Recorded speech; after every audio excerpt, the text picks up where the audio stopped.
Hi எல்லாருக்கும் வணக்கம். So லாப நஷ்டம் சம் ஓகேங்களா, ஆல்ரெடி கேட்ட ஒரு கொஸ்டின் தான் இது எப்படி நம்ம ஈஸியாக போடணும்னு பார்க்கலாம். ஓகேவா, கொஸ்டின் பாருங்க.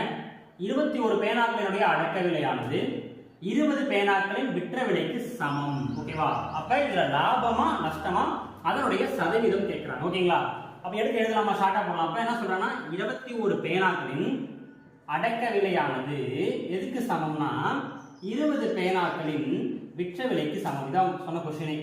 21 பேனாக்களின் அடக்க விலையானது 20 பேனாக்களின் விற்ற விலைக்கு சமம் அப்படின்னு சொல்லிட்டாங்க. ஓகேவா, இப்படி எழுதினாலே கொஸ்டின் அப்படியே எழுதியாச்சு. ஓகே, இதுக்கு என்ன அர்த்தம்னா கவனிங்க, ரேஷியோ பார்த்துருப்பீங்கல்ல, 2a:3b ரேஷியோ பார்த்துருக்கலாம். இப்படி இருந்தாலே, அதாவது 2a:3bனா ஏவோட வேல்யூ இங்க இருக்கும், b ஓட வேல்யூ இங்க இருக்குன்னு அர்த்தம். ஓகேவா, ரேஷியோ நடத்தும்போது தெரிஞ்சிருக்கும்.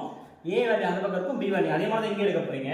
அப்ப அடக்க விலை மதிப்பு வந்து 20, விற்ற விலை மதிப்பு வந்து 21. அவ்வளவுதான். அடக்க விலை வந்து 20, விற்ற விலை மதிப்பு வந்து 21. நம்ம எடுத்துக்கிட்டாலே சம் முடிஞ்சிடும். ஓகேங்களா, பாத்தீங்கன்னா அடக்க விலை 20, ஒரு பொருளை 20 ரூபாய்க்கு வாங்கி 21 ரூபாய்க்கு விற்கிறாங்க. ஓகேவா, அப்ப லாபம் தான். அப்ப சம்ம முடிச்சிடலாங்களா, 100 தான்.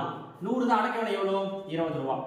ஓகே, 100 தான் 20. ஓகேவா, அப்ப என்ன கேட்கறாங்கன்னா இதுல லாபமா நஷ்டமான்னு கேட்கறாங்க. ஓகேவா, அப்ப ரெண்டுத்துக்கு டிஃபரன்ஸ் அது 20 ரூபாய்க்கும் 21 ரூபாய்க்கு டிஃபரன்ஸ் வந்து 1 ரூபாய் தான். ஓகேவா, அதோடைய பெர்சன்டேஜ் கேட்கறாங்க. அவ்வளவுதான். அப்ப சால்வ் பண்ணுங்க. ஒரு முறை இதை அடிச்சீங்கன்னா 5 முறை. ஓகேங்களா, 5% தான். இது ஒரு பாக்ஸ் மெத்தடு, ஆல்ரெடி பழைய சம்ல இருக்கும் பாருங்க. இப்படி எடுத்துட்டு ஆப்போசிட்ல வேல்யூ இருக்கும், இதோட வேல்யூ இந்த பக்கம் இருக்கும், இந்த பக்கம். ஓகேங்களா, அப்ப அடக்க விலை வந்து 20 ரூபாய், விற்ற விலை வந்து 21 ரூபாய் சொல்லி பார்த்தோம் போடலாம். ஆன்சர் பாத்தீங்கன்னா 5%. ஓகேங்களா, தேங்க்யூ.